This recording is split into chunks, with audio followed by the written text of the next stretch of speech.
Туристическа агенция Ченгетур ви предлага една уникална оферта, която не е за изпускане. Намажете се с слънцезащитен крем, пригответе си очила и шапка и се пригответе за едно пътуване във времето.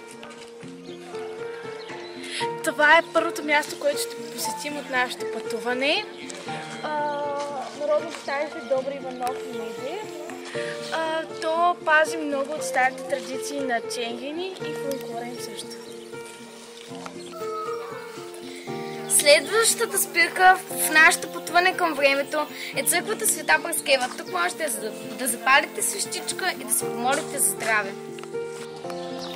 Намираме се пред едно от местата, в които, освен да си починете, може и да се заболявате. Това е комплекс Овчари. Ето още една причина, за да посетите село Аспарухово. Може да се познавите в кръвната Сънито. Намираме се пред язовир Цонева, последната спирка от нашето пътуване. Това място е изпълнено с много магия и в него се крият много стари истории. Ако искате да разберете какви са, присъединете се към нас.